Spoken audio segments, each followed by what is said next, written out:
시작할까요? 자료가 하나 빠져가지고 제가 지금 또 보내놨거든요. 그래서 이따 쉬는 시간에 받아가시면 될 것 같습니다. 자, 일기 같은 경우에 뭐 진행 방식 이런 건 다 아시겠지만 그래도 한번 정리는 하고 들어가도록 하겠습니다. 자, 일단 지금 벌써 일기죠. 그래서 일기에 들어와서는요, 저희가 총 11회 강의가 되겠고요. 서브노트가 이제 메인 교재가 됩니다. 네, 서브노트만 보실 필요는 없고 본인이 이제 약간 공부 스타일이나 아니면 지향하는 바가 뭔지에 따라 핸드북이다라고 하는 것도 선택하실 수 있으십니다. 자, 그럼 일단 저희가 뭐 일기에는 뭘 하느냐? 연기 같은 경우에는 약간 큰 논리적 흐름을 좀 잡고 이제 이해를 하는 거 위주로 좀 갔다면 이제 일기부터는 단권화 준비를 조금 하시고 본격적으로 암기다라고 하는 것도 들어가셔야 될 것 같습니다. 그래서 인사하고는 조금 죄송해요. 경조는 인사하고 공부 스타일이다라고 하는 거 조금 다릅니다. 인사 관리 같은 경우에는 이제 여러 기법들이 있고 그 기법들을 하나하나 연결해서 시스템적으로 보고 요런 이제 방식들이 있겠지만 경조 같은 경우에는 그렇게 시스템적 관점까지는 갈 필요가 없는 부분입니다. 그래서 하나씩 약간 격파하는 느낌이에요. 그래서 인사 관리를 하듯이 자꾸 이것과 저것을 막 연결해보고 하시는 거는 약간 에너지나 시간 낭비이실 수 있다. 이걸 조금 미리 말씀드리고 싶고 공부 스타일이 이제 조금 뭔가 확 달라짐을 느끼실 겁니다. 근데 거기에 빨리 적응을 하시는 게 가장 좋습니다.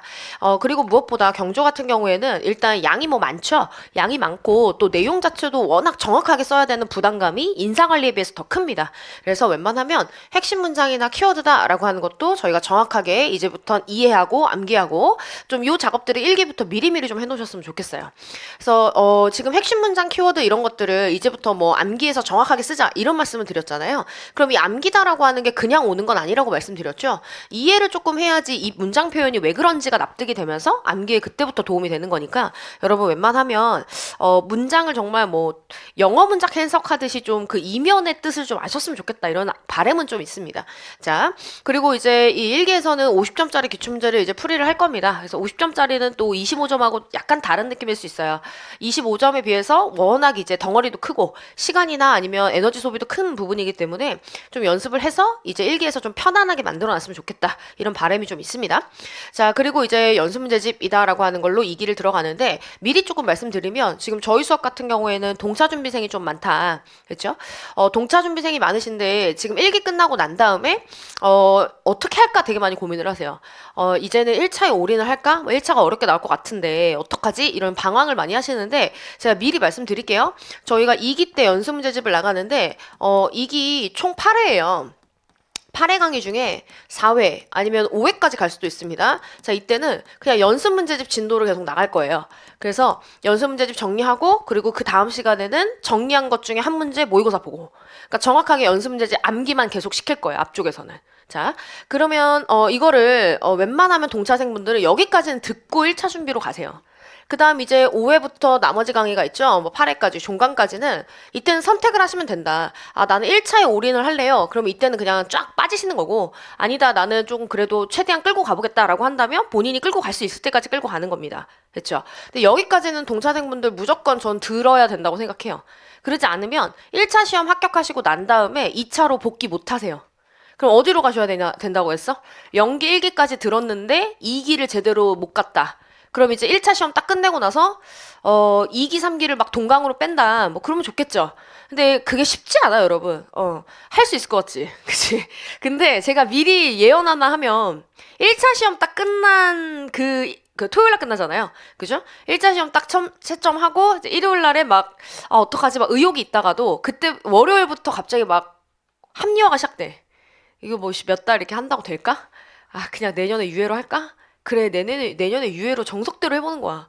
뭐 이러면서 점점 합리화가 시작되면서 의욕이, 그죠? 그 예전만치 못하는 경우들이 굉장히 많아요. 연기 1기, 2기까지 다 듣고서도 1차 시험 끝나고 나면 이제 갑자기 거기서 이제 마음 흔들려가지고 막 몇 주 결석하고 이러는 사람 많거든요. 그래서 연기 1기까지밖에 안 든 상태면 더 심할 거야. 이게, 그냥 내년에 할까? 이거 몇 달 한다고 될까? 뭐 이러면서 이제 난리가 나. 그렇기 때문에 웬만한, 그 2차로 다시 복귀하는 게 정말 쉬운 일이 아니에요. 그래서 웬만하면 동차생분들은 뭐 주중에 1차 시험 공부 많이 하시고, 토요일 날 나와서 3시간만 2차 공부를 하는 거야. 이 자리에서 연습 문제집 같이 밑줄 치고 정리를 하라고요. 그지? 그 다음에 이제 이거를 다 정리를 해놓으면 나중에 1차 시험 끝난 다음 이제 남은 강의는 몇 회밖에 없어? 4회밖에 없죠? 그럼 이거는 복동으로 금방 따라잡는단 말이지. 그래서 복동으로 이걸 빨리 따라잡고 3기 때 이 연습 문제집 정리해 놓은 거를 들고 들어오시면 되는 거예요. 그렇죠? 그래가지고 모의고사 보시면 나쁘지 않다. 작년에 말씀드렸죠? 우리 수강생 합격생 분들 중에서는 직병, 학기병행, 동차 이런 합격생들이 진짜 많았던 이유가 작년부터 이렇게 바꿔봤어요, 제가. 그래서 1차 하면서 놓지 말라고. 그래서 일단 연습 문제집부터 다 끝내줄 테니까 일단 여기까지만 하고 그다음 정 안 되겠으면 빨리 그냥 이때부터는 오지 말고 1차 올인해라. 이런 식으로 딱 짜줬더니 바로 효과가 그렇게 나더라고. 연습 문제집 안에서 또 대부분 나오잖아. 왜냐면 요즘에는 어려운 문제 안 나오고 기본 문제 나오기 때문에 연습 문제집 달달 외운 사람들이 오히려 잘 봐요. 뭐 실력은 모르겠으나, 응? 실력이 무슨 상관이야? 합격하면 그냥 장땡이지. 그죠? 그래가지고 웬만하면 동차생 분들은 1기 때 열심히 정리를 하신 다음에 그다음 2기는 여기까지는 좀 소화를 하시고 그 다음에 이제 본인이 결정을 내리셔라. 그래야 1차 시험 끝나자마자 바로 2차로 복귀해가지고 따라올 수 있는 거야. 인사도 마찬가지고 경조도 마찬가지고 저희는 이 전략으로 갑니다. 우리 수강생들은. 됐죠? 자, 그래서 최대한 동차 합격 많이 시키겠다. 이게 저희 목표예요. 자, 그럼 이제 1기는 아시는 것처럼 이제 두 가지 교재가 있습니다. 서브노트와 핸드북이 있다라고 하는 거 알고 계시죠? 그래서 인사관리 같은 경우에는 모르겠어요. 인사관리는 그래도 전체 흐름을 좀 만들어서 시스템을 만들고 싶은 이런 욕심들이 또 있어. 또 수업 시간에 또 이렇게 요리조리 이렇게 딱 엮이는 거 보고 이제 막 재밌고, 조금 넓은 시야로 이걸 봐야 되는 거구나. 이런 거구나 하면서 좀 많이 깨달으신 분들이 있나 봐요, 이번 강의에. 그래서 약간 서브노트로 많이 가시는 경향들이 있습니다. 근데 경조 같은 경우에는 시스템적 접근할 필요는 없다. 그리고 무엇보다 뭐가 되게 중요합니까? 경조는 일단 양이 많아서 최대한 자주 봐가지고 정확하게 쓰는 게 중요해가지고 주말반 분들 보니까 이제 그쪽은 핸드북을 더 많이 이용하시더라고. 경조 같은 경우에는. 그래서 이건 여러분의 선택이에요. 구성하고 있는 내용은 똑같습니다. 둘 다 개조식 문장이고 다만 여기는 수험서 전체 내용이 다 요약 정리가 되어 있는 거고, 자 근데 여기는 쟁점별로 요약 정리가 되어 있는 거. 그렇죠? 그 다음에 여기 같은 경우에는 수험서 전체가 정리되어 있으니까 강약 조절이 안 돼 있다. 그래서 반드시 연습 문제집이나 모의고사 자료 같은 걸 병행을 하셔가지고 쟁점별로 강약 조절을 좀 하셔야 된다. 근데 여기 같은 경우에는 이제 어때요? 쟁점만 딱딱딱 돼 있으니까 어때? 전체 흐름이 안 나와 있죠?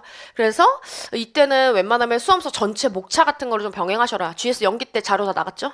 그거 이용해서 전체 목차를 꼭 좀 계속 보셔야 됩니다. 그렇죠? 그래서 1장 1단이 다 있기 때문에 부족한 점은 이렇게 보완을 좀 하셔라. 그 선택은 여러분 공부 스타일대로 고르시면 되는 거고요. 됐나요? 그러니까 자기 자신부터 먼저 제대로 파악을 하십시오. 나는 양이 너무 많으면 이거 어차피 못 외우는 사람이다. 그럼 양을 줄이셔야 되는 분이에요. 그러려면 핸드북으로 가시는 거고, 나는 쫄보여가지고 그리고 난 전체 흐름상에서 쟁점을 봐야지 뭔가 좀 납득이 잘 간다라고 하신다면 서브노트로 가시는 거고, 그래서 본인의 공부 스타일이나 아니면 본인 자체의 강약점을 좀 정확하게 파악하시고 그 다음에 좀 선택을 하시는 거를 권하고 싶습니다. 됐죠?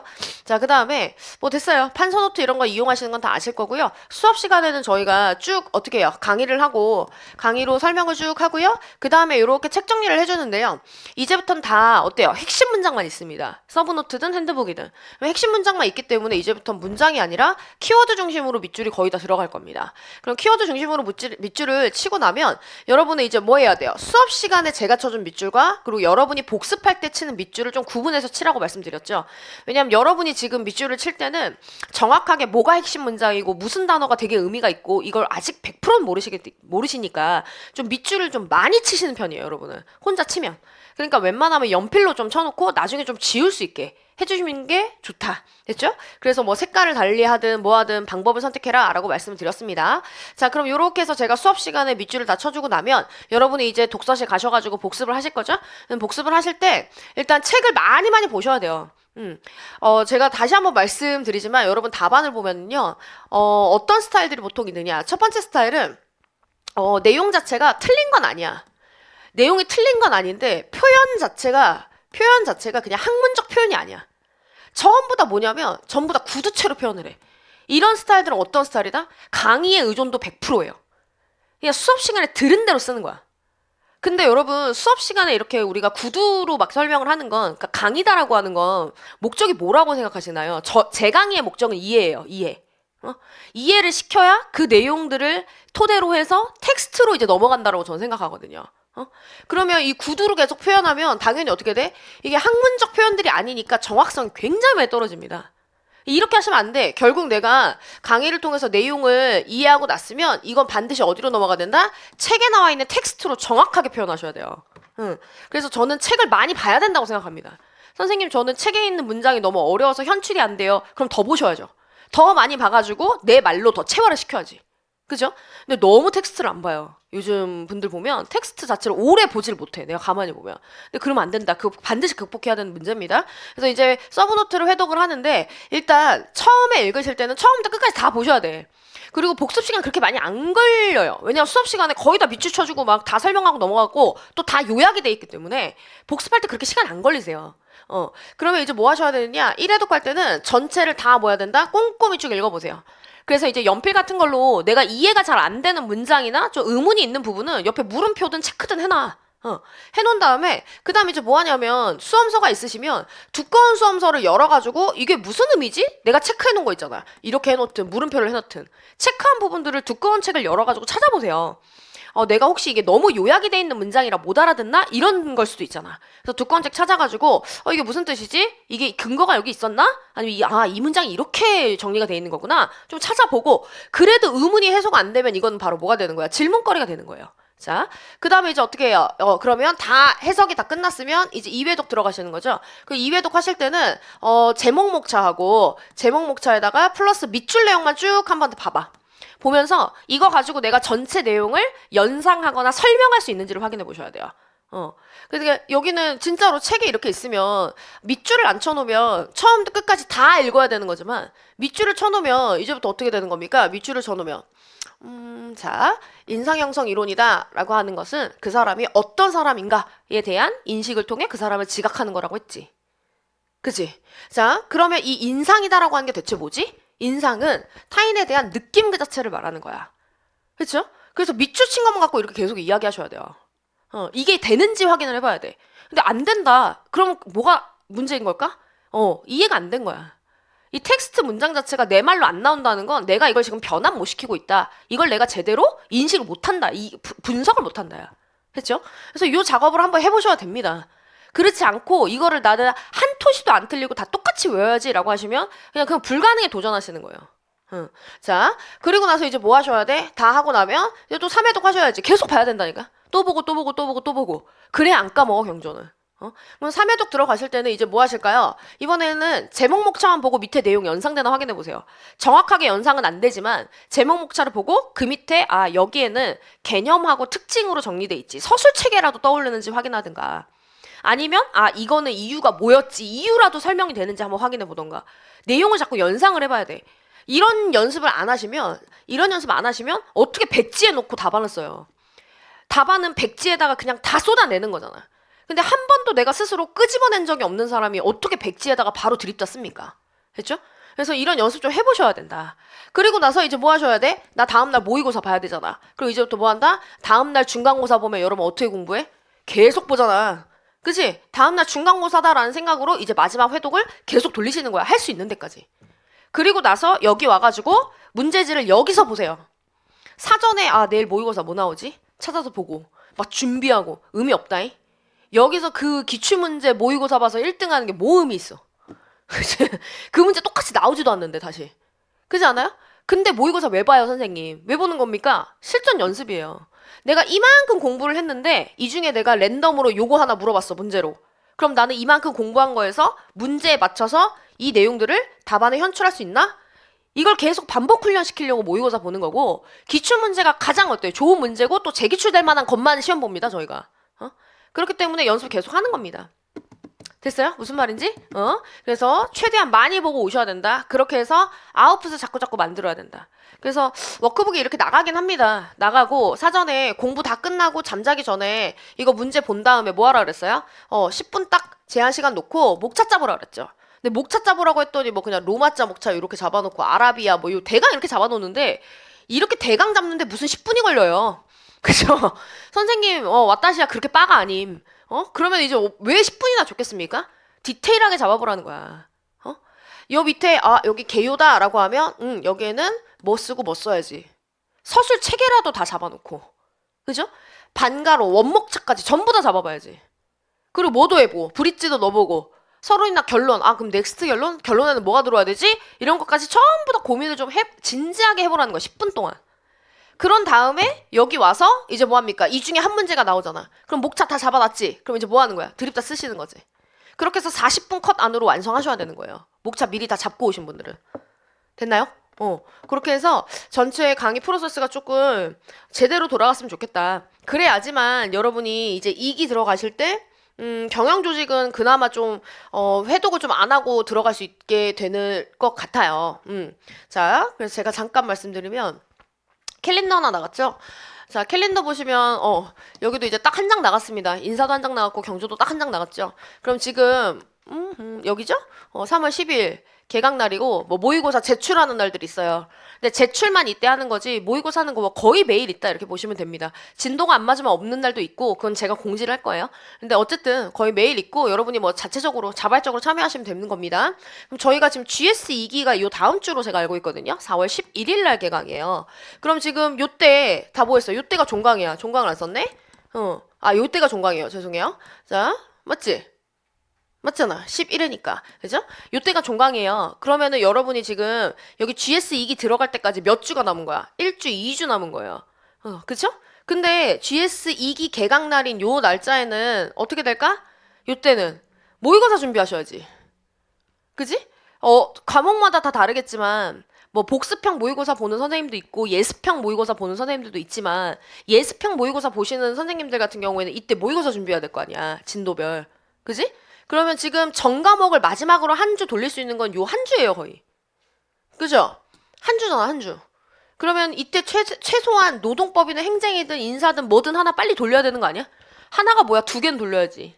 인사경조 같은 경우에는 이제 뭐라 했어? 연수문제집 진도부터 빨리 나갈 거니까 이때 모의고사 없어요. 그럼 인사경조는 이때 일단 1회독 안 해도 되겠지? 그럼 이때 우선적으로 빨리 1회독을 해야 될 거 아니야? 노동법이나 행정이나. 그럼 이때 1회독을 하고 이때 요 다음 주에는 뭐 본인들 계획대로 하면 되는 거니까 1회독을 하는 거고 근데 그럼 아무리 내가 2주가 있다 할지라도 네 과목 전 과목을 1회독 하는 건 빡세요. 2주만은. 그죠? 그러니까 이때 요 기간 동안은 반드시 뭐는 끝내야 된다? 경조를 이때 그냥 빨리 끝내놓으시라는 거야. 그냥 이거 하고 남은 기간에 그때 1회독 더 해야지 이렇게 생각하지 마시고 그냥 이때 4회독 5회독 계속 하시라고. 그래서 경조는 다 됐다. 제껴놓고 이때 노동이든 행정이든 둘 중에 두 개를 하던가 아니면 둘 중에 하나만 하던가. 이거 2주 동안 가능하잖아. 그지? 인사는 하지 않고 와도 내가 된다고 했고. 됐죠? 뭐 말인지 알겠죠? 그래서 경조를 이때 많이 해놓으셔야 된다. 이기 전에 내가 마지막으로 본다라고 생각하고. 됐죠? 그러면 어떻게 하라 했어? 누적형 복습해도 돼요. 누적형 복습하는 방법 얘기해줬죠? 어떻게 하는 거야? 누적형 복습. 어디 갔어? 칸이 없어. 이때는 안 나와. 나오라고 할 땐 안 나와. 그죠? 자, 아무튼 나오라고 할 땐 안 나오는데 자꾸 내가 필요 없을 땐 자꾸 나와줘요. 얘가 왜 그러는 걸까? 자, 누적형 복습 어떻게 하는 거예요? 오늘 1회차는 뭐 안 해도 되겠지만 자, 오늘 1회차 강의를 했습니다. 그럼 오늘 거 열심히 복습하시겠죠? 자, 그다음 두 번째 내일 또 2회차 강의 들어갑니다. 2회차 강의 그럼 열심히 복습하시겠죠? 그럼 이때 뭐 하는 거야? 요때 했던 것도 한 번 더 보는 거야. 그지? 자, 그다음 이제 3회차 강의 들어갑니다. 그러면 3회차 강의 열심히 복습하고 그다음 이제 뭐해? 어제 봤던 거 보고 엊그제 봤던 거 보고 그렇죠? 그 다음 이제 4회차 가죠? 4회차 가면 이제부터 어떻게 한다 그랬어? 오늘 했던 거 열심히 보고 또 어제 봤던 거 보고 엊그제 봤던 거 보고 이제 여긴 안 봐도 되는 거야. 3일 단위로 가는 거야. 3일 단위. 됐어요? 이렇게 하면 지금 최소한 그지? 한 회차 강의에 나간 진도를 3번 보는 거예요. 3회독씩 하게 되는 구조예요. 누적형 복습하세요. 왜냐하면 그날 강의 복습해보셔야 진짜 시간 얼마 안 걸려, 경조는. 진짜야. 주말반도 보고 그러면 인사하고 달라요. 인사 시간 오래 걸리지. 단거나 자료도 나가지. 게다가 이거 봤다가 저거랑도 같이 보라고 하지. 그러니까 보다가 또 앞에 가야 되지, 뒤에 가야 되지. 시간 되게 오래 걸렸을 거야, 복습하는데. 근데 경조는 단거나 자료 없습니다. 추가 자료 거의 없어요. 모범답안 자료밖에 없고 이것만 열심히 외우면 돼, 그냥. 그치? 그니까는 여러분 이게 양이 그렇게 복습할 때 그렇게 많지 않다. 심지어 수업 시간에 처음부터 끝까지 다 읽어, 같이. 근데 뭐 시간이 걸리겠어? 혼자 고민할 시간이 없는데. 그래서 복습 시간 얼마 안 걸리기 때문에 누적형 복습으로 3회독 효과를 내세요. 됐죠? 그렇게 해서 2기 들어가기 전에는 노동, 행정 이 두 과목을 마지막으로 한 번 더 1회독 하고 2기로 가겠다. 이렇게 목표를 잡으십시오. 계획을 그렇게 잡으십시오. 이해되셨죠? 뭔 말인지? 끝이에요. 자, 그럼 이제 진도 나가봅시다. 일단 강의는 서브노트 중심으로 나갈 거고요. 근데 핸드북으로 나간다? 상관없어요. 핸드북 같은 경우에는 주요 쟁점들 이렇게 다 모아놨고 내용 다 똑같아요. 그러니까 상관없다. 그러니까 여러분이 뭐 수업 따라오는데 어려운 말 없으면 되는 거니까 여러분이 그건 잘 조절하시면 될 것 같습니다. 자, 앞쪽은 뭐 거의 볼 게 없습니다. 자, 일단 경영 조직론이다라고 하는 것은 아시는 것처럼 1기부터 또 들어오신 분들이 좀 있어가지고 제가 좀 설명을 좀 할게요. 자, 경영 조직론이다라고 하는 요 과목은요. 조직론 말 그대로 뭐에 대한 연구들을 모아놓은 과목입니까? 이 조직 자체에 대한 연구들을 모아놓은 학문이에요. 그렇죠? 그럼 이 조직 자체에 대한 연구를 크게 두 가지 접근으로 나누어서 저희가 연구를 하게 되죠. 그게 바로 뭐가 됩니까? 대표적으로 미시적 접근이다라고 해서 이 조직을 이루고 있는 내부 구성원들의 행동을 하나하나 연구하는 접근 방식이에요. 다음 두 번째로는 거시적 접근이다라고 하는 게 있죠. 거시적 접근은 조직 자체가 이제 하나의 생명체, 살아있는 유기체나 마찬가지다라고 하는 관점에서 이 조직 자체가 어떻게 환경과 상호작용하고 있는가 이걸 보는 거야. 근데 미시적 접근은 어때? 이 조직을 이루고 있는 이 구성원들이 어떻게 행동을 하고 서로 어떻게 상호작용하는지 자체를 보고 있는 거라 미시적 접근이라고 얘기하는 거고요. 그래서 경영조직론은 노동법 1, 2가 있는 것처럼 얘도 1, 2로 나뉘는 거다. 그래서 양이 좀 많다. 됐죠? 자, 그래서 이렇게 두 가지 접근으로 나뉘고, 그렇다면 이런 경영 조직론이다라고 하는 게 연구 대상으로 삼고 있는 이 조직이다라고 하는 게 대체 뭘까? 여기에 대한 이야기들이 앞쪽에 좀 나와 있습니다. 근데 어차피 이 앞쪽 내용은 문제로 나오지도 않을 뿐더러 뒤에서 어차피 더 상세히 보게 돼 있지. 이런 거래 비용이로 이런 것들은.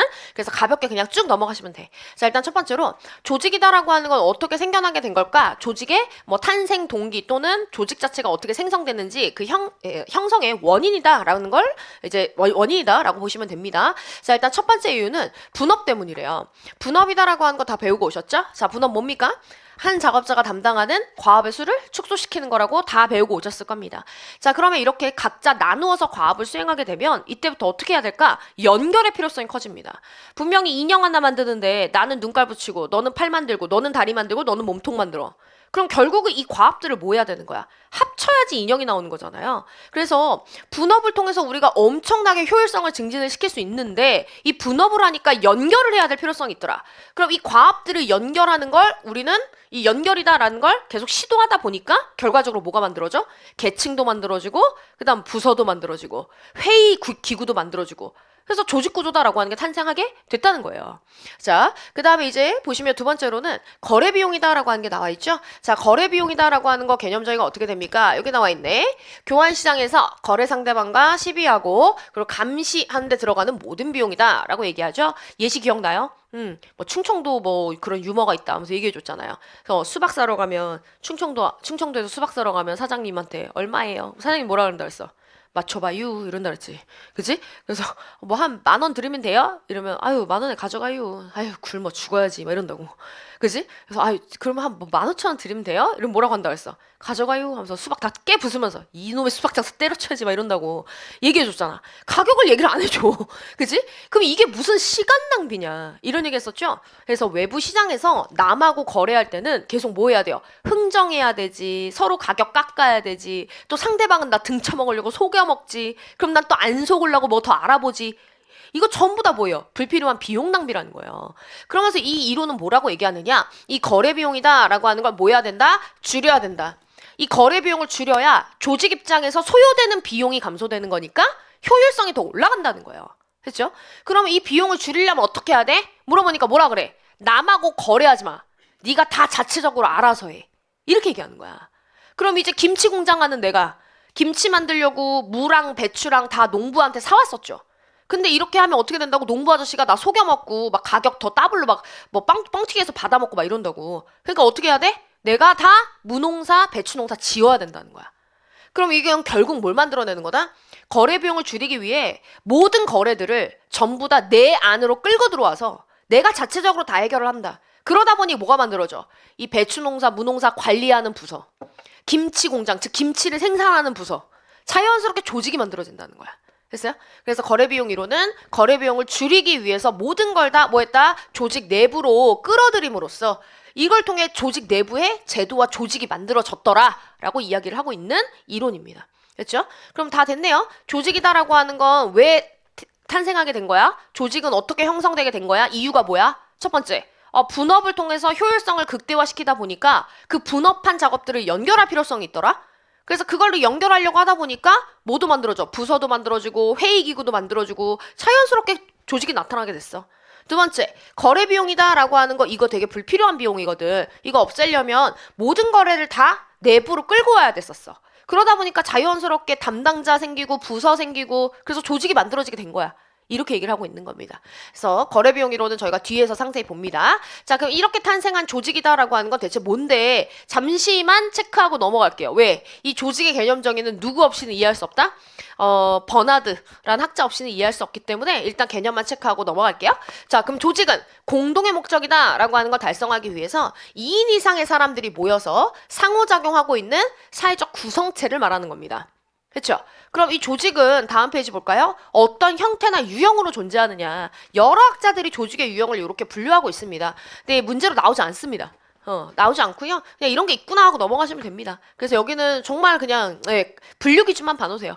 뭐 에치온이다라고 한 학자는 조직이 구성원들에게 행사하는 권력의 유형이 뭔지, 거기에 대해서 구성원이 어떻게 반응하는지, 그렇죠? 이 두 가지를 기준으로 해서 이렇게 조직의 유형을 9개로 나눴고 이 9개 중에 기본적인 조직 형태를 요 3가지로 제시하고 있다. 뭐 이런 거예요. 뭐 중요하지 않아. 나오지 않아요. 자, 그다음 블로우와 스캇은 뭘 기준으로? 조직이 만들어낸 산출물의 수혜자가 누군지를 기준으로 해서 조직 유형을 4가지로 나눴다. 뭐 예를 들어서 이런 거죠. 이 영리 조직 같은 경우에는 이 조직이 활동을 해서 만들어낸 산출물 뭐예요? 영리 조직은 이익 창출이지. 그 이익은 누가 가져가? 소유자나 경영자 가져가잖아. 그래서 이 조직의 산출물의 수혜자가 누구냐에 따라 조직을 이렇게 나눴다라고 얘기하고 있는 거예요. 전혀 중요하지 않아요. 자, 카츠나 칸이다라고 하는 것도 여기요. 사회 내에서 얘네가 어떤 기능을 수행하느냐. 요걸 기준으로 해서 조직의 유형을 나눠놨죠. 그래서 뭐 경제적 조직이다. 그럼 대표적으로 일반 회사들인데 얘는 무슨 기능을 수행하고 있어? 재화나 서비스 창출. 그지? 그래서 이것도 전혀 어렵지 않은 부분. 자, 그러면 이 조직이다라고 하는 것들을 이제부터 우리가 뭐 할 거예요? 연구할 거예요. 그게 바로 경영 조직론이라고 했잖아. 경영 조직론은 조직 자체를 연구한 이론들을 모아놓은 거. 자, 그러면 이 조직을 대상으로 이제부터 우리가 이 연구들을 하나씩 살펴볼 건데 이 연구들이요 참 여러 가지 범주로 구분이 되더래요. 자, 그럼 이 이론들을 우리가 일반적으로 어떻게 좀 나눠서 볼 수 있을까? 이론들을 구분하는 요 카테고리, 범주들이 소개가 돼 있습니다. 중요하지 않아요, 여기도. 중요하지 않은데 문제 나오지 않는다는 소리야. 근데 조금 개념은 알아야지 앞으로 책이 해석이 되십니다. 그래서 좀 말씀을 드리면 일단 첫 번째, 조직 이론이다라고 하는 건 뭐예요? 조직과 그에 연관된 이 요소들 간에 그지? 어떤 관계가 나타나는지 체계적 논리적으로 기술 설명, 예측, 처방하는 이론이다. 이렇게 얘기하죠. 조직 이론은. 뭔 개소리예요, 선생님? 자, 일단 첫 번째. 조직 같은 경우 조직 이론들은 전부 다 요걸 봐요. 변수간 관계. 경영학은 말씀드렸죠. 경영학은 무조건 변수간의 관계를 보는 거라고. 인사든 경조든 변수간의 관계를 놓고서 연구하는 학문이라 여기서는 썰풀 여지가 없어요. 그치? 그래서 우리 막 다 공부하고 왔잖아. 인사도 다 공부하고 오셨겠지만 어때요? 보면은 논리가 어때? 하나도 깨지지 않지. 이것저것 막 이렇게도 연결해보고 저렇게도 연결해보고 이렇게도 연결해보고 했는데 그 중간을 꿰뚫는 그 가운데를 관통하는 논리가 전혀 흔들림이 없잖아. 그치? 그래서 이 경영학은 썰풀 여지가 없는 데야. 여기는 철저하게 변수 간의 관계를 보는 데입니다. 그럼 변수 간의 관계를 본다는 게 대체 뭐냐? 일단 첫 번째, 아까 조직은 뭐라 그랬어요? 공동 목적을 달성하기 위해 이런 말이 들어왔죠? 그래서 조직은 반드시 지가 추구하는 뭐가 있어? 목적이다라고 하는 게 있어. 그럼 이 목적이다라고 하는 이 결과를 만들어내기 위해서 어떠한 변수가 들어와야 되는 건가? 여기에 대해서 연구를 하고 있는 게 바로 경영학이고 조직 이론들인 거예요. 그렇죠? 그래서 그 얘기야. 조직과 관련한 요소들이 있는데 이 요소들이 어떻게 여기와 상관관계를 가지느냐 아니 관계를 가지느냐 이걸 연구를 하는 거다. 어떻게? 체계적 논리적으로. 그럼 체계적 논리적으로 연구한다는 건 무슨 뜻이야? 어떠한 현상을 있는 그대로 다 드러내고 기술한다는 건 무슨 뜻? 현상을 드러낸다. 그다음 두 번째, 왜 그러한 결과가 나오는지 이유를 설명하고. 그치? 그래서 뭐해? 결과이다. 여기 하나 더 들어가야지. 예측하잖아. 뭘 예측해요? 결과다라고 하는 걸 예측을 하죠. 그래서 마지막 어떡합니까? 내가 원하는 결과를 만들어내기 위해서 어떻게 해야 되는가? 그치? 이게 바로 뭐라 했어? 통제하는 거 또는 관리하는 거다. 이렇게 얘기했잖아. 그래서 조직 이론들은 이 조직의 목적과 그 다음 이 조직 목적에 영향을 미치는 요소들 간의 관계를 체계적으로 연구하는 거다. 그럼 체계적으로 연구하는 건 뭐 하는 거다? 어떤 현상이 나타나는지 다 밝혀내고 그 현상의 원인은 뭔지, 그럼 어떤 결과를 가져오는지, 요 조직 목적 측면에서. 그렇다면 조직 관리자들은 어떻게 해야 되는지, 이걸 보여주고 있는 게 바로 조직 이론들이에요. 이런 부분들을 알려주는 게. 했죠? 그래서 조직 이론을요, 여러 가지 범주로 나눠볼 수 있는데, 첫 번째, 기술적 모형이다 또는 기술적 이론이다 라고 하는 건 지금 이 이론은 뭐 하고 있는 이론이라는 거야? 이거야. 현상을 기술하고 있는 이론이라는 거야. 그래서 여기서는 다 뭐예요? 조직 안에서 지금 우리 구성원들의 커뮤니케이션이 이렇게 일어나고 있어. 조직 안에 있는 구성원들이 의사결정을 이렇게 내려. 이거 다 뭐야? 그냥 있는 그대로 팩트만 알려주는 거야. 조직에 지금 이런 현상이 있다. 이런 연구들이에요. 그럼 이제 규범적 모델이다라고 하는 거 그럼 뭐겠어요? 요거예요. 요거. 처방전을 내려줘요. 관리자야, 너는 이렇게 해야만 한다라고 하는 걸 알려주는 이론들이 있어요. 그쵸? 그러면 여기 볼까? 정확하게 현상을 파악해서 기록한다라고 하는 이론, 기술적 모형, 규범적 모형은 뭐다? 아, 이렇게 해야만 하는 거다. 라고 해서 그 관리자에게 해결책, 최적 방안이다라고 하는 걸 알려주는 모형. 이런 연구들이 또 있습니다. 그럼 예시 한번 들어보세요. 이런 이론들이 있나요? 있죠? 대표적으로 하나만 얘기해봐. 뭐 있어? 의사결정 모형. 의사결정 모형이 있죠? 그치? 자, 의사결정 모형 가면 개인 수준 의사결정 모형이다라고 해서 저희가 두 가지 모형을 배워요. 첫 번째 모형이 바로 뭐가 됩니까? 합리성 모형이다 라고 하는 게 있어요. 그럼 합리성 모형은 뭐라고 얘기해? 야, 너 의사결정 내릴 때 네가 알아봐야 되는 정보 있지? 그 정보들은 뭐 어떻게 모두 다 알아봐야 된다. 너가 돈 내고 봐야 되는 정보들, 그런 정보들까지 모두 다 알아봐야 돼.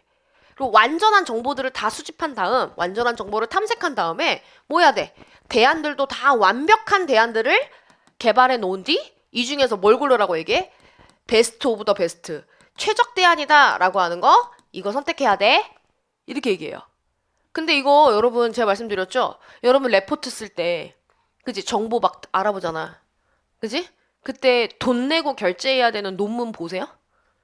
안 보시잖아. 왜? 일단 첫 번째, 돈 내는 거 싫고, 두 번째, 논문 어차피 열어봐야 나 모른다, 이거. 그지? 그래서 사람은 인지적, 시간적, 아니면 비용적 한계가 있어.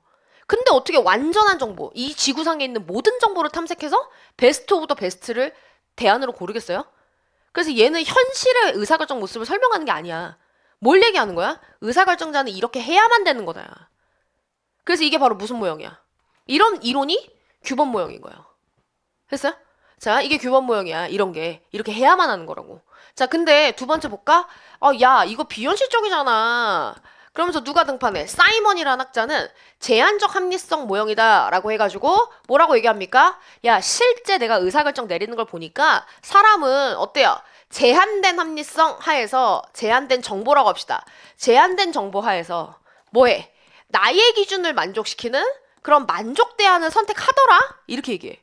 그럼 얘는 이제 뭘 말하는 거야? 얘는 현실을 보여주는 거야. 실제 의사결정은 이렇게 이루어진다.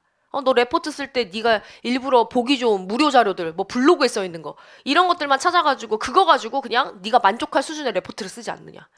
세상에서 제일 레포트 잘 써야지 이렇게 하지 않잖아. 됐죠? 그래서 이게 바로 뭐가 된다? 이게 바로 뭐뭐 하더라 라고 얘기했죠? 이런 게 바로 기술적 모형인 거예요. 자, 전 다 설명했죠? 그래서 이제 책을 보실 때 이 이론은 기술적 접근이다, 뭐 규범적 모형이다 이런 단어가 막 나오셔도 해석이 되셔야 됩니다. 됐죠? 자, 그다음 두 번째요. 자, 분석 단위를 기준으로 해서 이론을 나눠볼 수도 있더라. 그래서 미시 이론, 거시 이론. 아까 설명을 드렸죠? 미시 이론이다라고 하는 건 조직 내, 여기다 체크할까? 조직 내에서 구성원들이 어떤 행동을 하고 있는지, 아니면 지들끼리는 어떻게 상호작용하고 있는지, 이런 구성원들의 행동 자체를 지엽적으로 하나하나 들여다보는 거예요.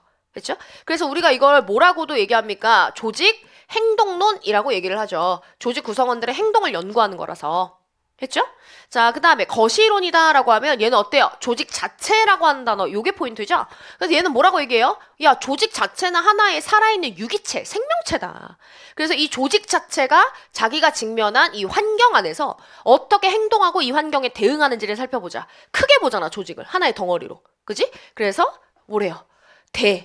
환경적 행동. 환경에 대한 행동을 본다고. 그치? 얘도 하나의 생명체다. 라고 하면서. 그래서 이게 바로 거시적 접근이었던 거죠. 자, 스캇은 조금 나중에 보겠습니다. 그러면 이제부터 저희는 자 어떻게 볼까? 일단은 시간적 순서에 따라서 저희가 고전 이론, 뭐 신고전 이론, 뭐 이렇게 쭉 하나씩 볼 거고 나중에 본격적으로 조직행동론 들어가서는 미시적, 거시적 접근으로 나눠서 볼 겁니다. 책은 그렇게 편제가 돼 있습니다.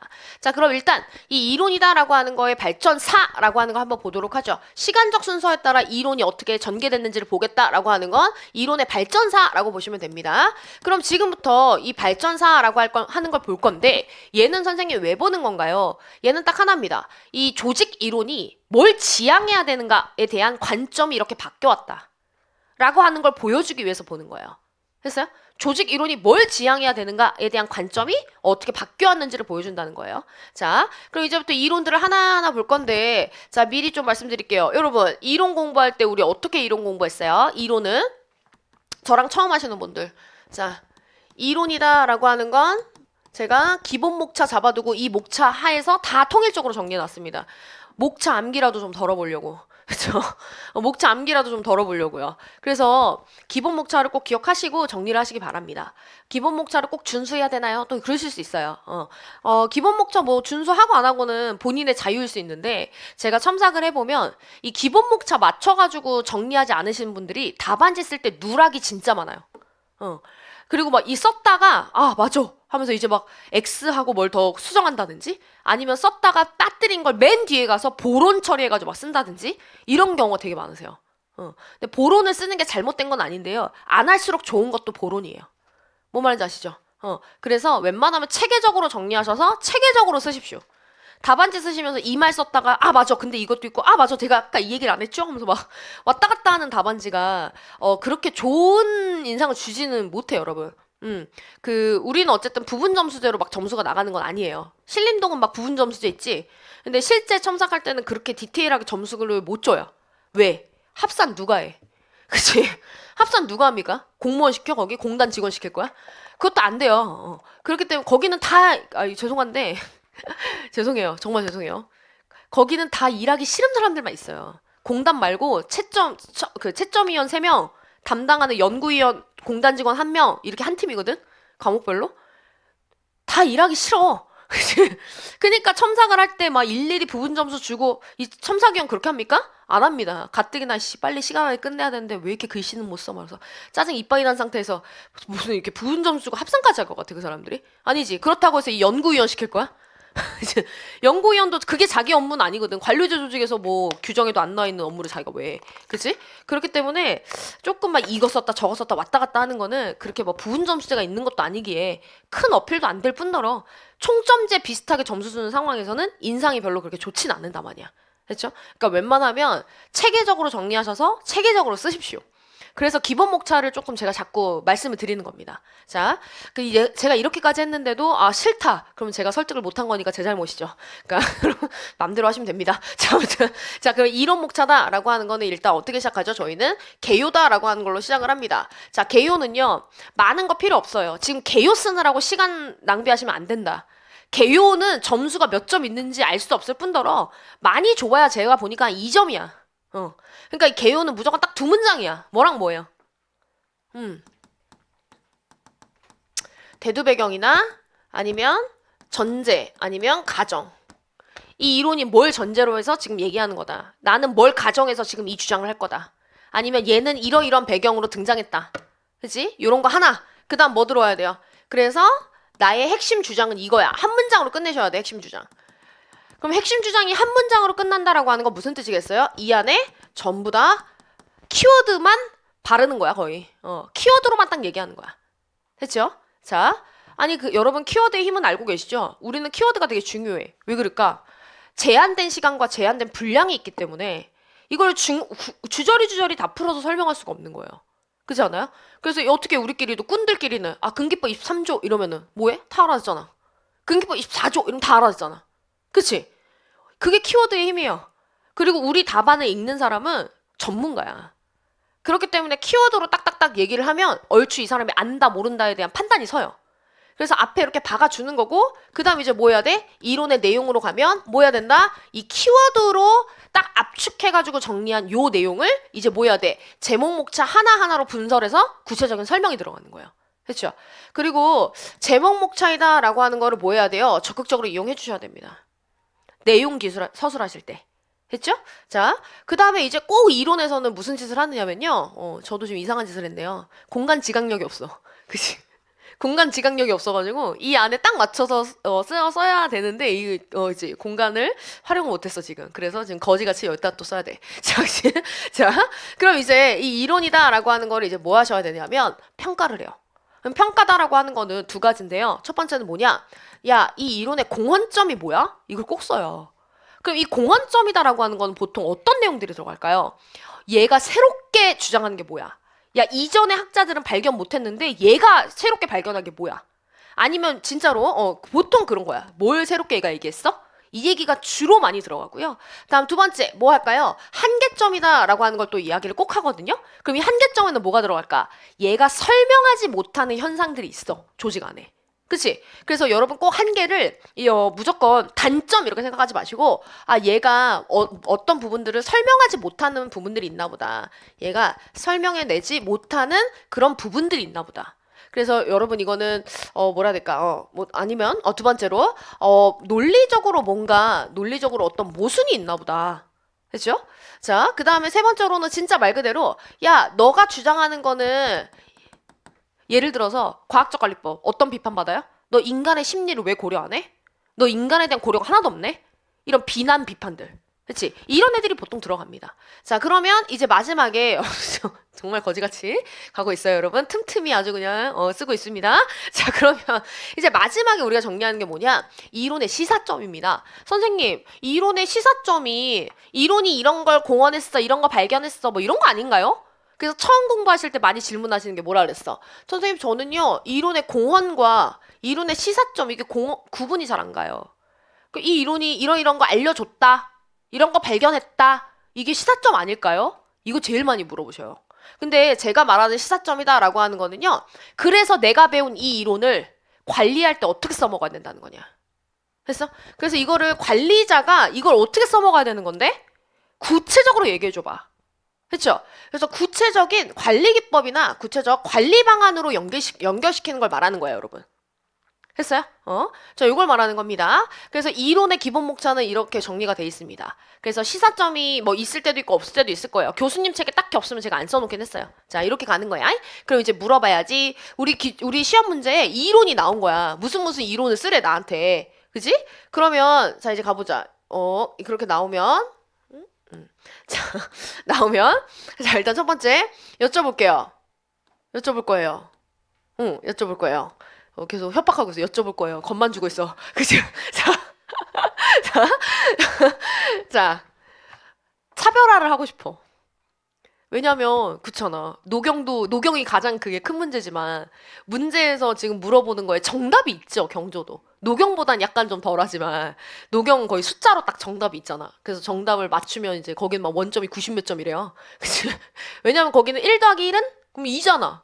이런 뭐라 쓸 거야? 2 같은 3, 뭐 이러면서 3 같은 2, 뭐 이렇게 쓸 거야? 아니잖아, 그치? 그래서 거기는 막 원점이 90 몇 점이고, 대신 틀리면 그냥 빵점인 거야.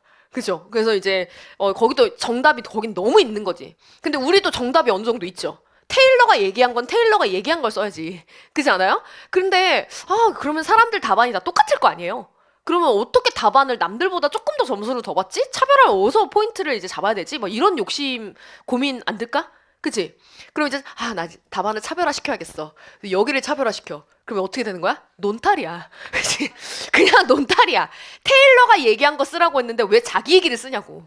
그치? 이거 논탈이야. 여기는 차별화를 할 때가 아니야, 여러분. 그치? 그럼 우리가 차별화를 할 때 어딨어, 선생님? 평가요? 평가도 어때? 그 글짓기야. 그지? 본인 생각이잖아. 그래서 내 생각이 글짓기가 안 되려면 일단 대학원 먼저 가, 그럼. 그래서 저명한 학자가 먼저 돼. 그 다음에 이제 여기 와서 자기 의견을 쓰면 이제 글짓기가 아닌 게 되는 거지. 그럼 여기도 안 돼, 여기도 안 돼. 그럼 우리가 차별화 포인트로 좀 잡을 수 있는 여지가 있는 데는 이런 데밖에 없는 거야.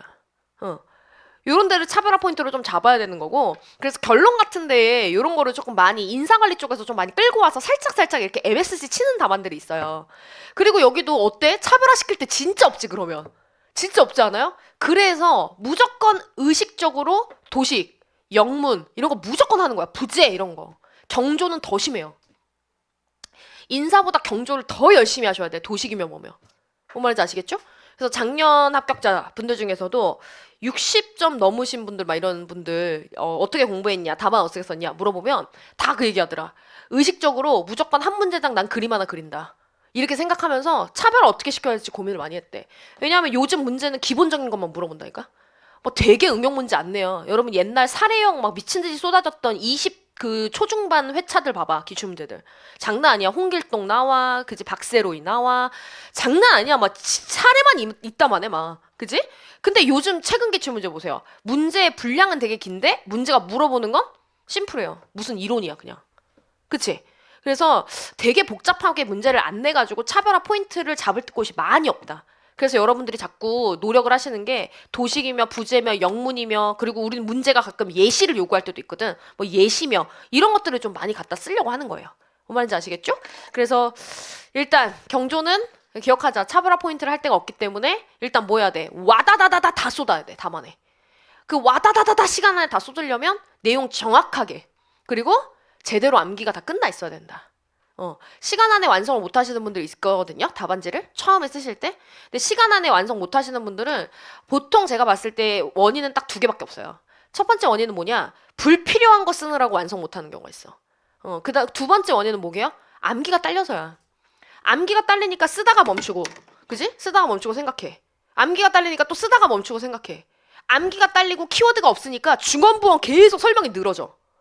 키워드 한두 개만 끝날 얘기를. 그지? 그래서 시간 안에 완성 못하는 거거든. 그래서 여러분 경조는 무조건 이해가 딱 베이스가 돼서 이해를 토대로 정확하게 암기 끝난 상태에서 시간 안에 최대한 다 쏟아부어야 돼. 도식, 영문 뭐 관련된 이론 예시 다 쏟아부어야 된다. 목숨 걸고 써야 돼 거의 경조는. 그치? 왜냐면 여기도 어느 정도 뭐가 있으니까 정답이 있으니까. 뭔 말인지 알겠죠? 자, 그래서 이론 같은 경우에 얘기했어. 초록색 이런 데는 차별화 포인트가 아니야. 그치?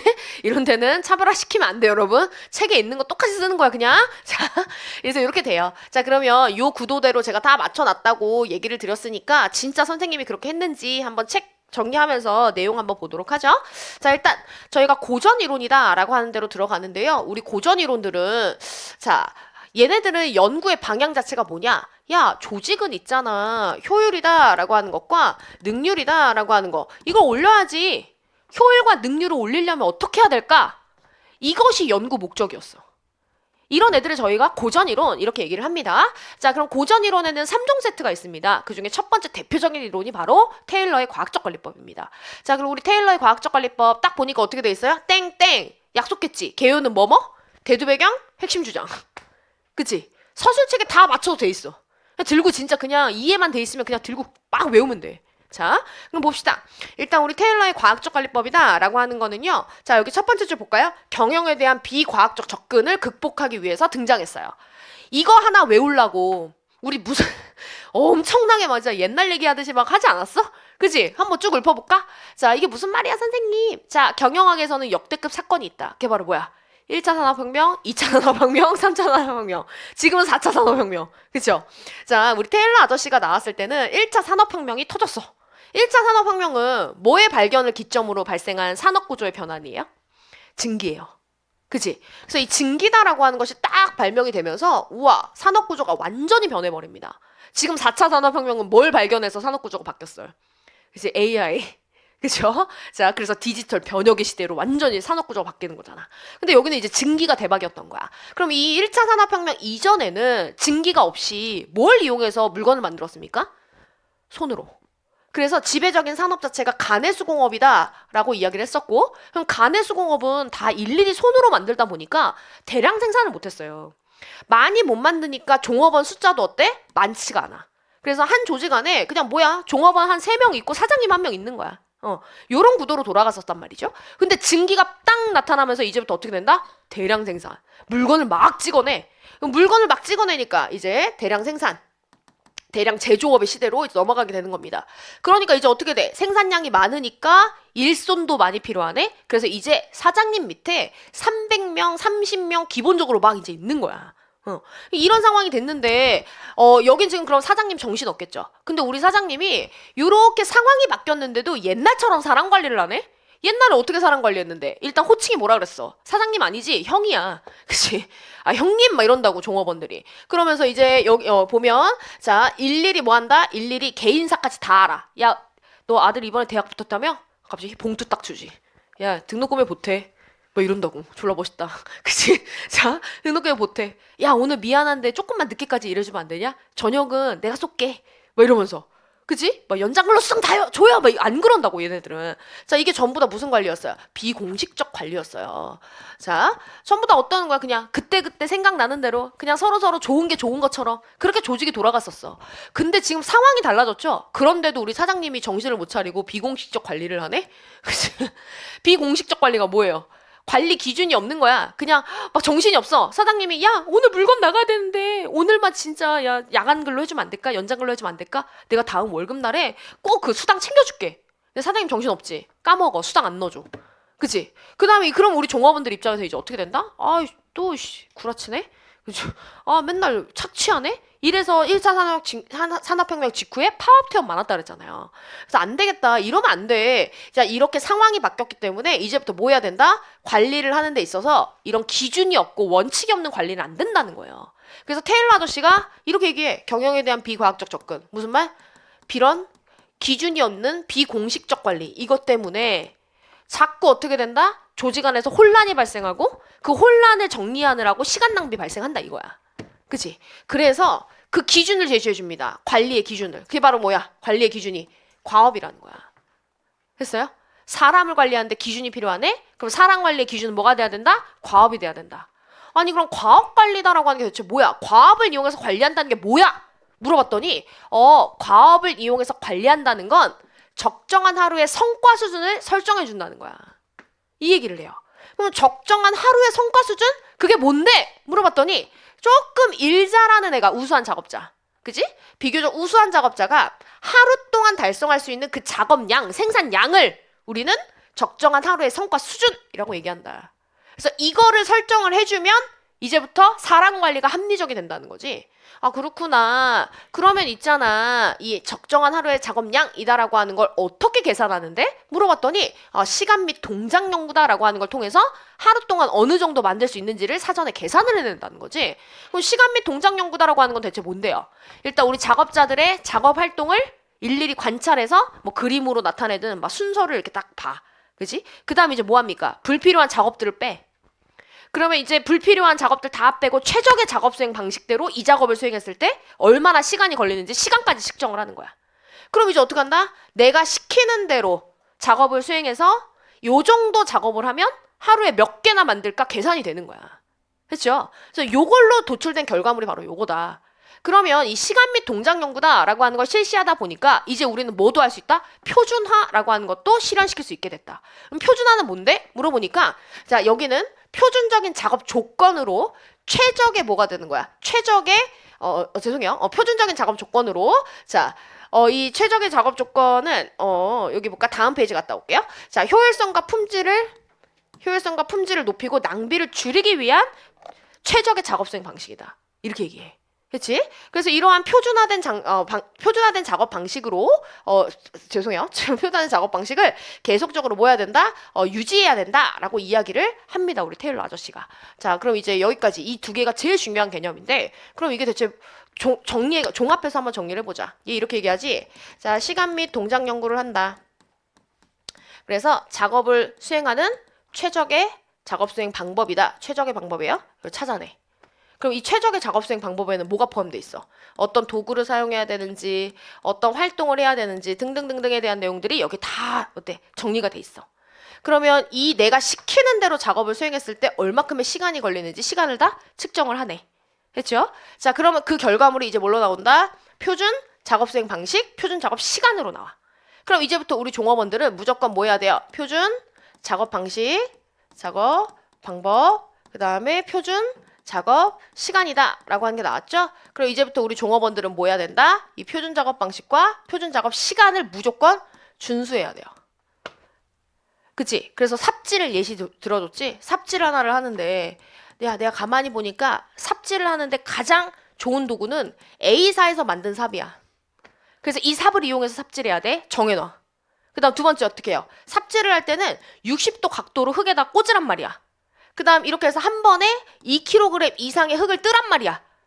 그래서 이게 바로 삽질의 최적 방식이야. 최적 수행 방식이야. 이걸 다 정해놨어. 그렇지?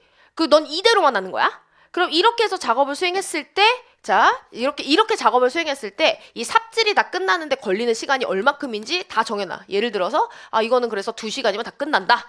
이렇게 다 정해놓고, 우리 작업자들은 2시간 내에 작업을 완수해야 되는 거지. 그렇죠? 자, 그래서 이렇게 시키는 대로만 하면, 내가 표준화 시켜놓은 대로만 작업을 하면, 하루에 이 정도는 만든다. 그래서 이걸 못 만들면 이제부터 어떻게 되는 거야? 평가, C 받고, 임금 삭감하고. 이걸 만들어내면 이제부터 어떻게 된다? 좋은 보상해주고 승진시켜주고. 사람관리 기준이 됐네 이게. 그렇죠? 이렇게 얘기하는 거예요. 야 그럼 구체적으로 이걸 이용해서 어떻게 사람관리하는지 한번 살펴볼까? 그래서 저희가 확계, 보유방 이야기하죠? 확보, 개발, 보상, 유지 이야기가 나오는 겁니다. 자 그럼 일단 첫 번째 그럼 사람 선발은 이제 어떻게 하는데? 물어봤더니 야 앞에서 우리가 다 표준화해놨잖아. 그럼 저 표준화를 통해서 이 과업을 수행하는 데 있어서 요구되는 자격 요건이다라고 하는 게 나오게 된대요. 예를 들어 볼까요? 어떻게 나왔어요? 여기 우리 표준화 시켜놨지 삽질. 그러면 A사 삽은요 한 5kg 돼요. 그지? 근데 이 5kg짜리 삽을 들어가지고 60도로 꽂아가지고 한 번에 2kg 이상 흙을 떠야 된다 이렇게 돼 있지. 그럼 최소한 이 삽질하는데 요구되는 자격은 뭐야? 8임이야. 그치? 표준화가 되어 있으면 이걸 통해 요구되는 자격이다라고 하는 게 나온다는 겁니다. 그래서 이제부터는 뭐 한다? 요구되는 자격을 갖고 있는 사람을 선발하게 됩니다. 더 이상 어떤 사람 뽑지 않아요? 착하고 말 잘 듣는 사람 뽑는 거 아닙니다. 그거 너무 비합리적인 거야. 그치? 자, 그 다음 두 번째요. 우리 종업원이 우리 회사에 입사했습니다. 그럼 이 입사한 종업원들한테 이제 교육훈련을 실시하는데 어떤 교육훈련을 시킬까요? 일단 첫 번째, 저 표준화되어 있는 작업수행 방식을 가르쳐야죠. 그래서 효율적인 과업수행. 무슨 말이야? 표준화된 그 작업수행 방식을 가르쳐줘야지. 맞지? 자, 두 번째 뭐 가르쳐줘야 돼요? 자, 여기 보면 표준 작업량을 달성하는 데 있어서 필요한 지식기술 능력. 이런 애들을 가르치기 시작합니다. 그렇죠? 교육훈련 내용이 이제부터 과업에 한정되는 거예요, 여러분.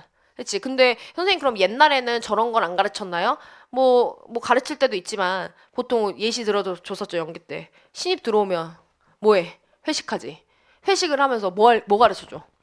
부장님 소맥 비율은 그게 아니야. 그치?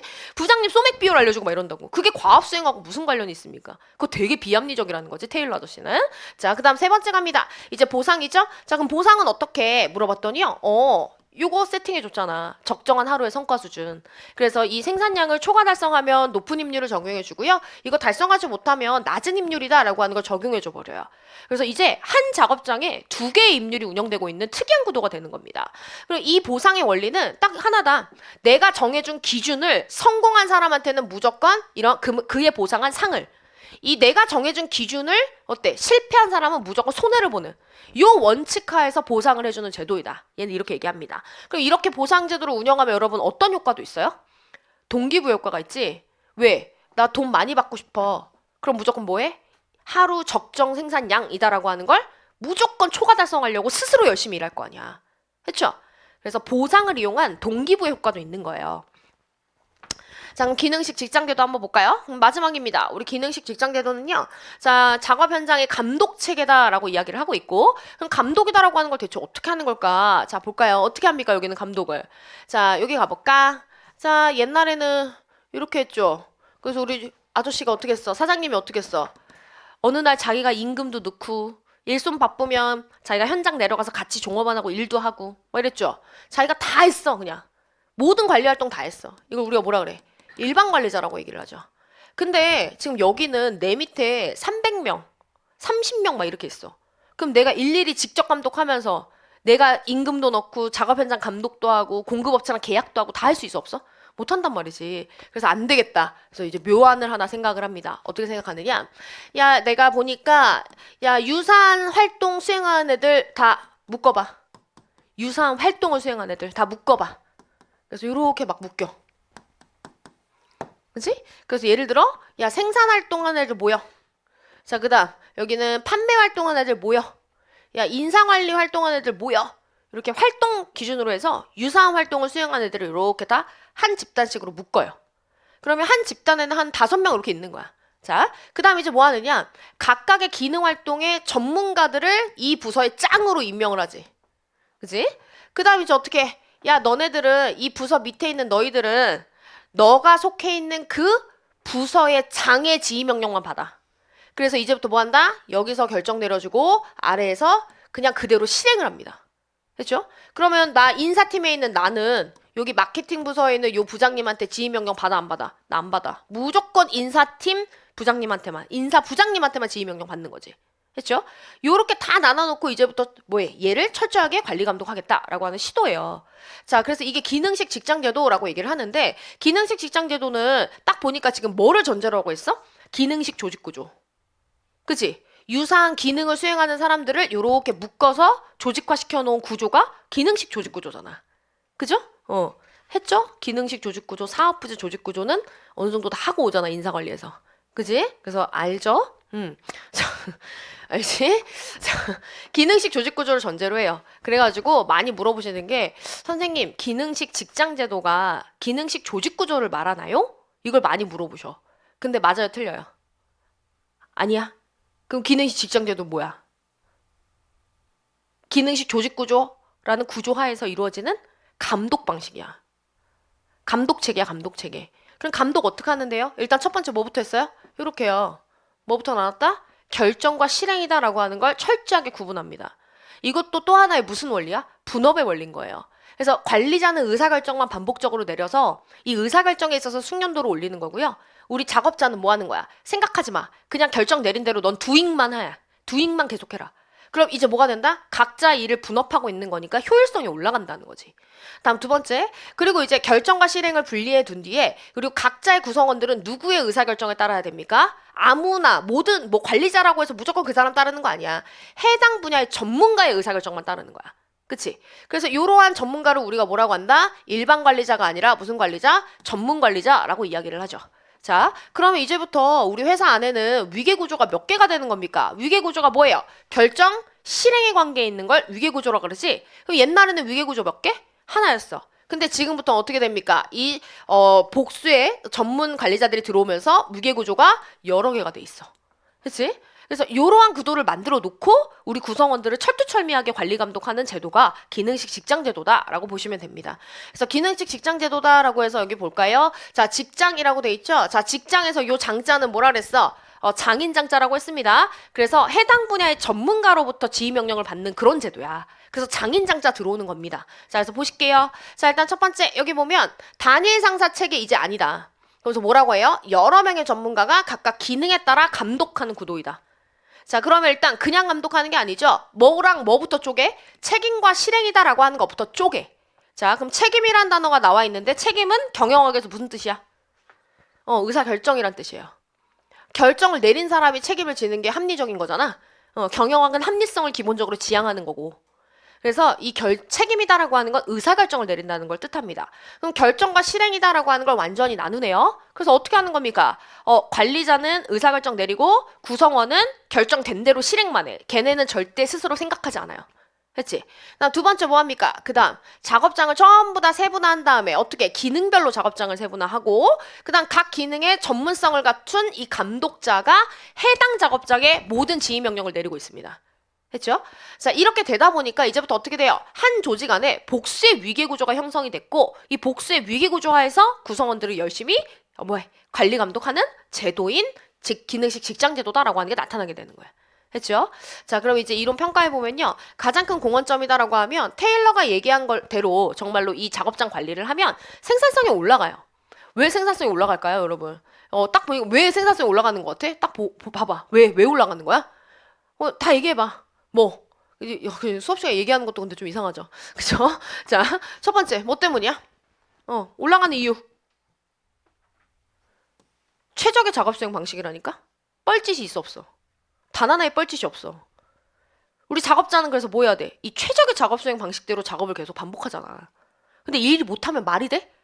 이상적인 방법을 알려주고 이대로만 하라고 했는데 이 일을 못할 리 없지. 근데 심지어 어떻게 또?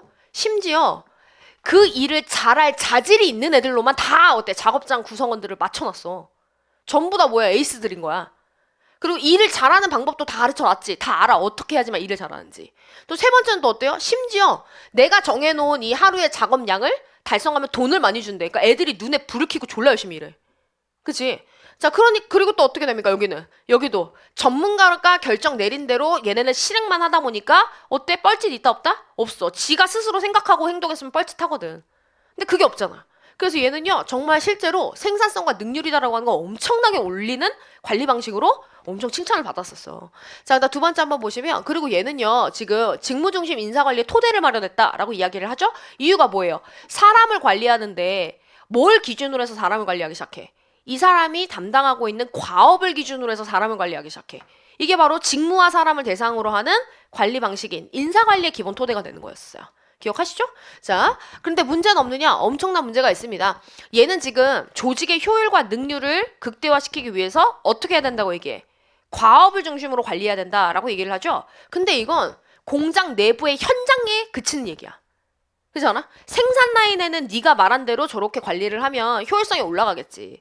근데 조직 자체의 효율성을 올리려면 생산만 잘해서 되는 문제가 아니잖아요. 그쵸?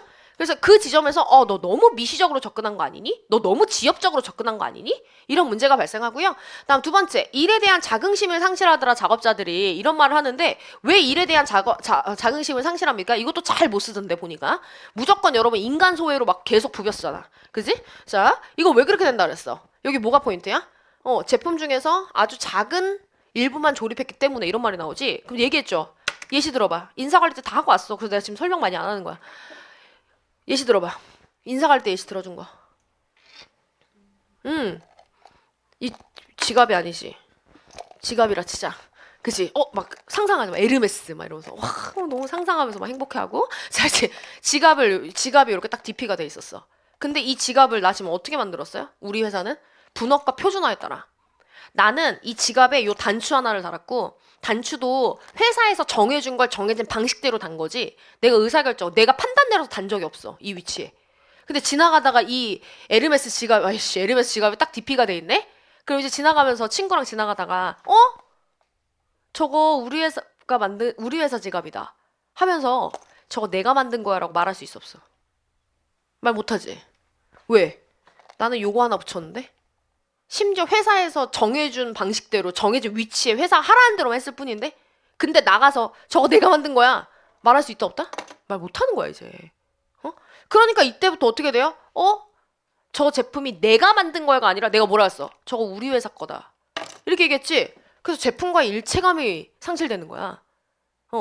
여러분 농부님들은 내가 농사를 지어본 거 아니지만 열심히 농사 지어가지고 쌀을 경작했어? 그럼 그 쌀 뭐야? 농부 아저씨 거야. 내가 지은 거 이렇게 얘기하잖아. 그치? 근데 여기는 이제 그게 안 돼. 우리 회사 물건이다 이렇게 얘기한다고. 왜냐면 내가 만든 게 아닌 거야 저건. 했죠? 자 그러다 보니까 이제부터 어떻게 된다? 노동을 제공하면서 자아 실현을 하는 그 느낌이 없네? 그래서 노동을 통해 자아 실현하고 노동을 통해 보람을 느끼고 인간이 그랬었는데 이제 그게 없어진다는 거지. 그래서 노동에서 자꾸 뭐 한다? 소외감을 느낀다. 심리적 상실감을 느낀다는 거야. 했죠? 정확하게 쓰세요. 근데 인간 소외로 그냥 계속 부볐어. 그래서 내가 너무 부볐으길래 한번 물어봤어. 대체 인간 소외가 뭔가요? 물어봤더니 몰라. 그치? 인간 소외 아니냐며. 그죠? 그치? 뭐 그것도 틀린 말은 아니죠. 그지?